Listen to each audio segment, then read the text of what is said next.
Hello Virgo, welcome to Dove and Serpent Tarot. My name is Paul. If Virgo is your sun, moon, or rising sign, this is your tarot card reading. Please hit the like button, leave a comment.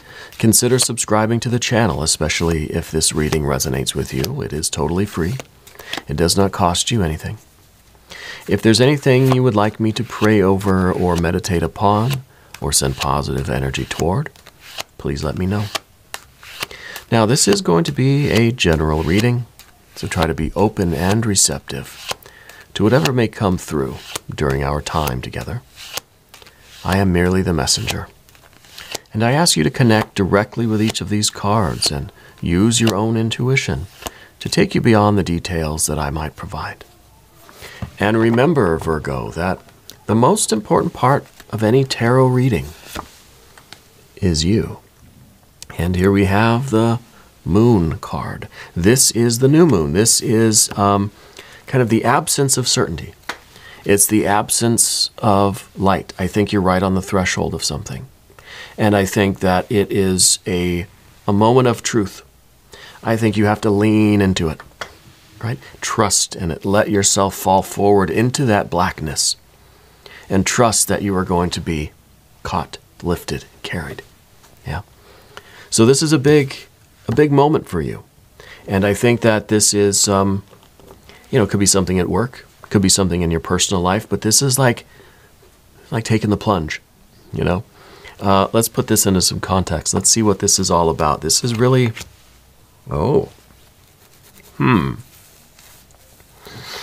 interesting. We got the Devil card here too, the Moon and the Devil card.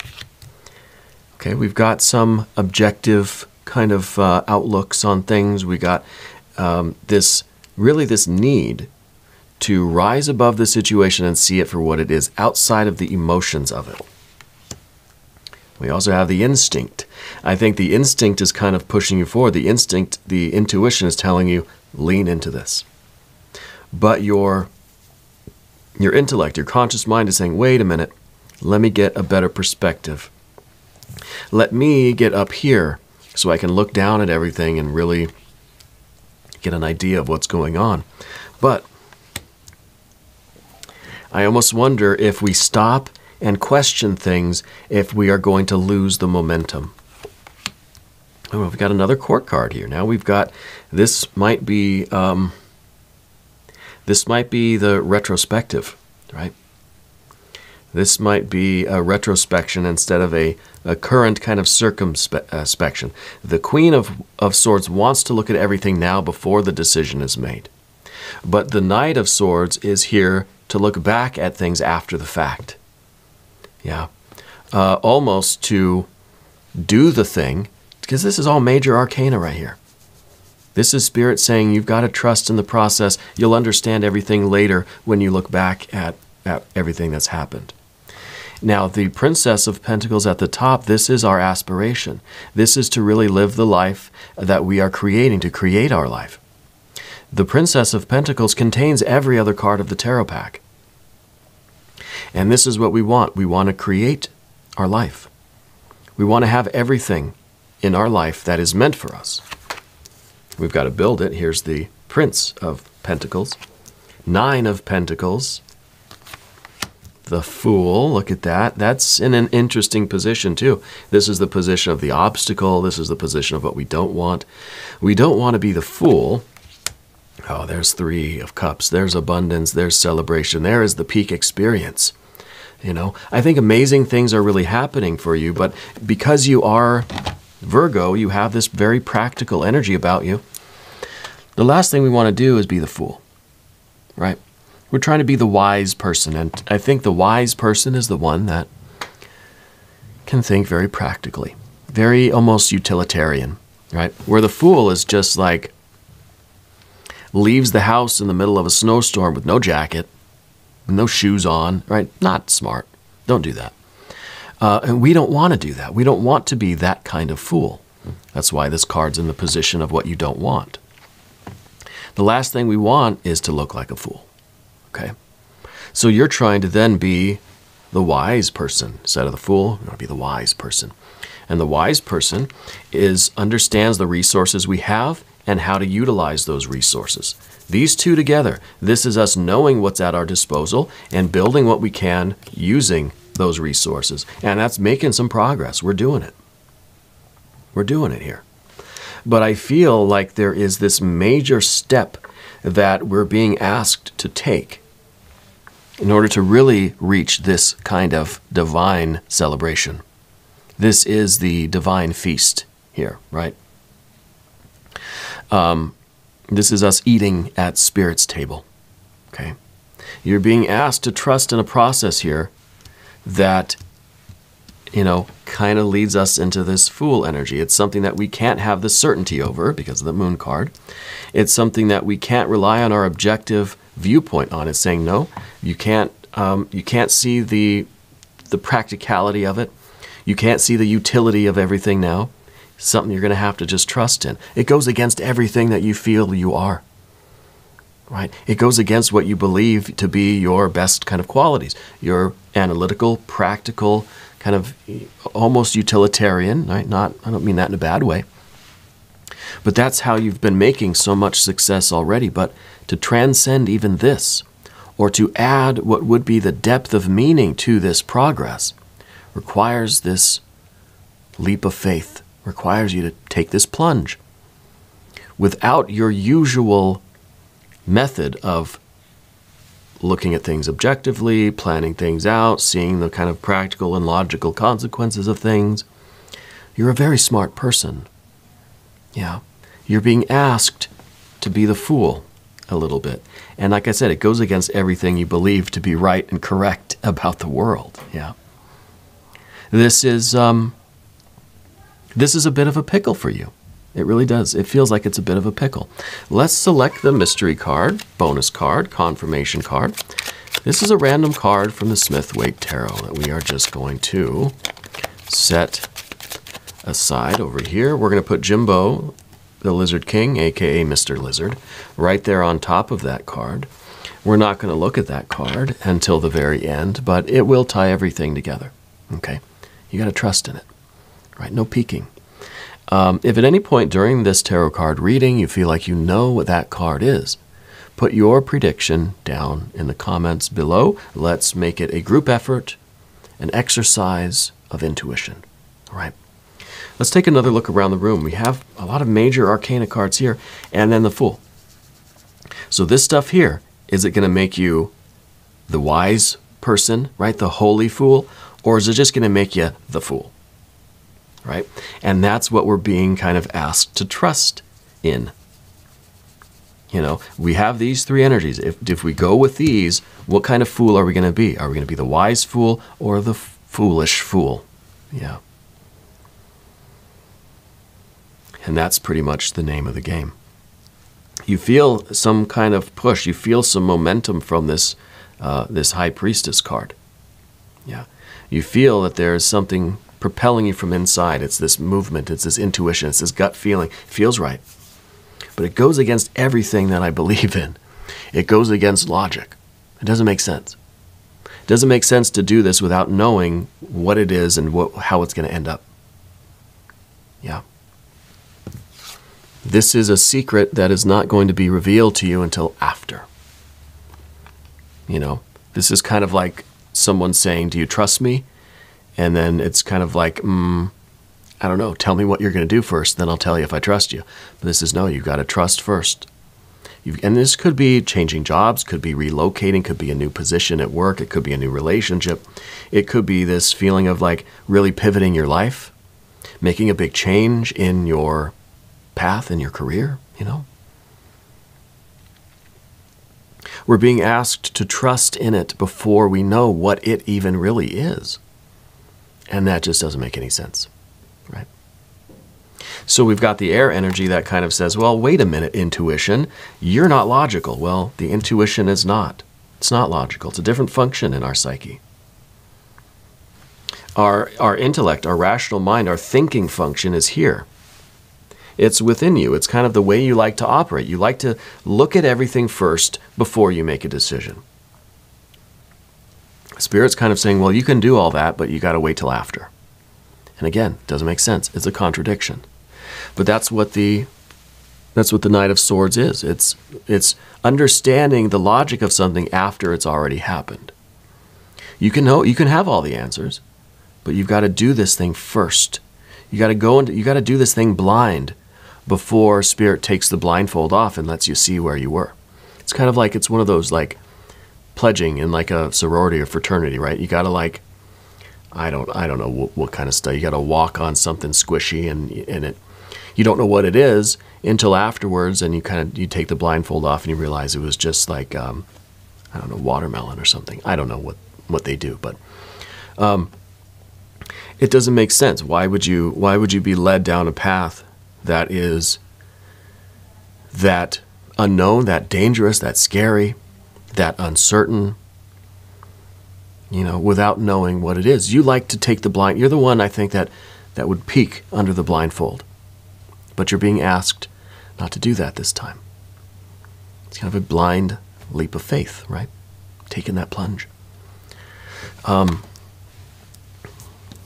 Your ultimate goal is very practical and very reasonable. You want to build a life. You want to secure the best life for yourself and your loved ones. You want to transcend your present circumstances, whatever they are. You want to alleviate suffering for yourself and others. You want to improve the quality of life for yourself and your loved ones. These are very real and practical goals. What's the frog connection with you? Do you have a frog? Is frog one of your spirit animals? I feel like you got a lot of frogs. Maybe real frogs, but I'm thinking those like the ceramic ones, whatever. Maybe they're outside, like in your garden or around your house. You have a couple of frogs, almost like they're guardians kind of your house. What's the frog connection there? Anyway, let's go to the path of the serpent. And as we talk about these cards, I would like to ask for your subscription. If you haven't subscribed yet, please do. It is totally free. It does not cost you anything, and it helps out the channel, and I appreciate that. Okay, so we've got the builder here. This is another very practical card. You have these very real aspirations in life, real goals, real outcomes, real objectives, and this is you kind of doing the work. It's almost like you could either, you could work for 20 years and build this, or if you just blindly accept what I have in this suitcase, this might be everything you've ever wanted, what do you do? This Prince of Pentacles will say, well, I'm just going to build it on my own. I don't want any charity. I don't want any gifts. I don't want any big infusion of cash. I don't want to sell out. Yeah. I'd rather do it the hard way, the right way, from our perspective. Yeah. And it's been working for you. You've got the Nine of Pentacles in the environment. You've got a lot to show for your efforts. Now, the Devil card here. This is something that Spirit is asking you to blindly walk into, and not only that, it's going to be a lot of work. This is, you're being asked to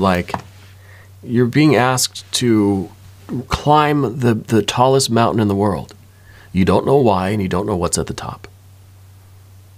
And Spirit's just saying, trust me. Go climb that mountain. And it seems like something that a guru or a spiritual teacher would do, is to almost test your obedience to Spirit, Almost test what you are willing to do for your spiritual goals, for your spiritual advancement.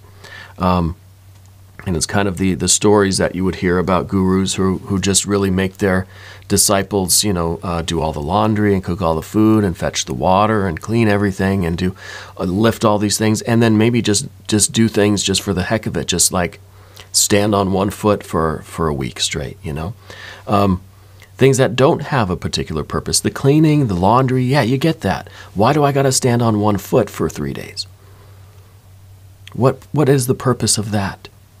Other than to test our obedience, to test our faith, maybe? Maybe this is a test of faith. I don't think anyone's asking you to stand on one foot. I do see you hopping on one foot, and I don't know why you're hopping on one foot. It's the frog thing again. But I don't know if you hurt your foot or you recently like stubbed a toe really bad.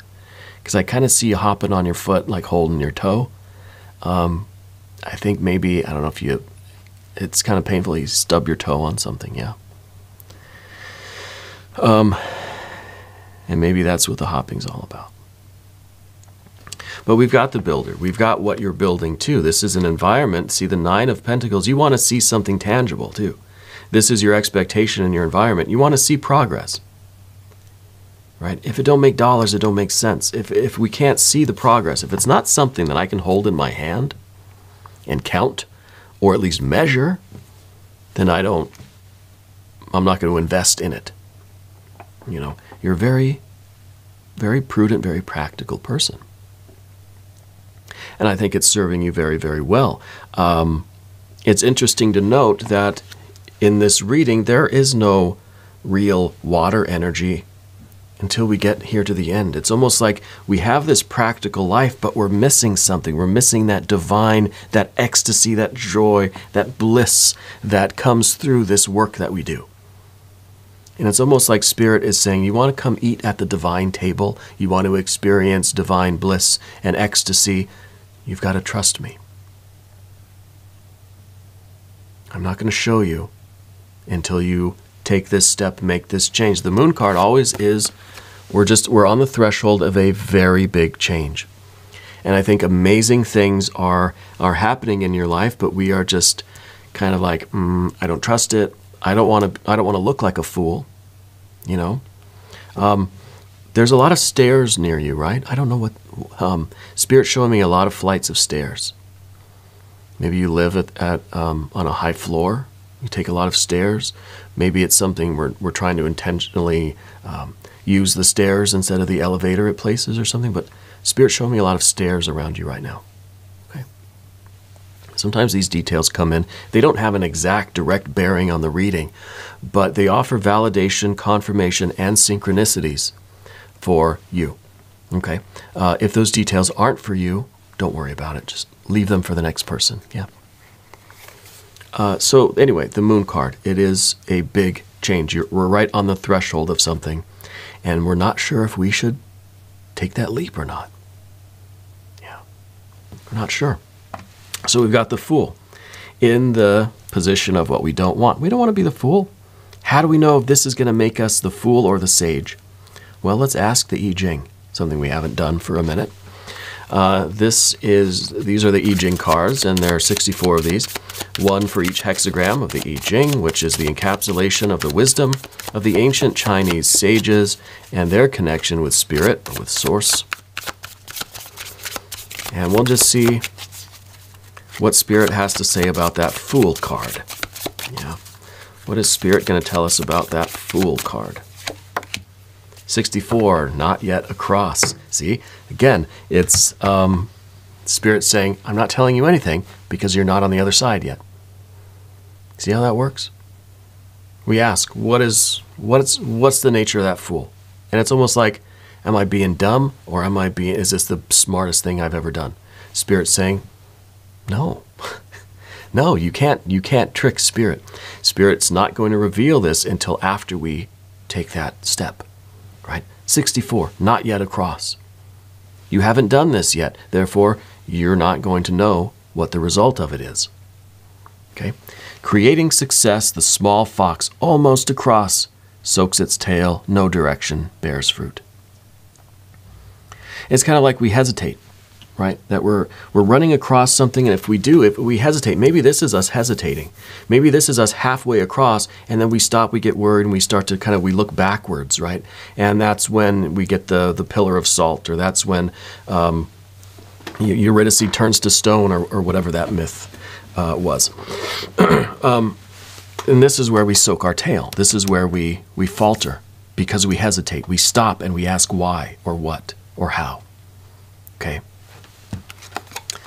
At the end of the I Ching, nothing is complete. Everything is in flux. A wise fox will only attempt to cross when the river is solid ice, right? When it's predictable, when we know what we're doing. And then, treading carefully, every sense alert. When you are not yet across, you may be hesitating on the verge of a transition, sensing if it is safe to commit yourself. Use the skills of a wise fox. Well, again, the wise fox is waiting for the solid ice to appear so that we know it's safe, right? You're not going to try to cross a river that the ice is really thin, right? Or there's some places where you still see the water flowing. The ice is too thin, you're not going to make it. But that, again, very practical thinking, right? How to prepare for the crossing. How will you know when it's time? Well, not by the typical practical methods, because that's what this whole reading is telling us. That we're not going to wait until the ice is fully there. We're not going to wait till everything appears to us and we know for certain that everything is going to work out, that we can see exactly the bridge appears and there's ropes and we can't have that kind of very practical security with this. It's a leap of faith. It's a leap of faith. And the Three of Cups is that abundance. This is that peak experience. This is the source. This is you understanding how to create love and beauty and joy in your life. This is the real celebration when you get through this challenge. This is how good it's going to feel afterward. And this now is kind of bringing you a whole new meaning into the work that you do. Well, let's take a look at the mystery card. See what Jimbo's got for us. Maybe we'll see, I was thinking your power card, right? The Hermit card. But I almost don't want to see that either, because then that's reinforcing this idea of the certainty, the practical utility of something, knowing that everything is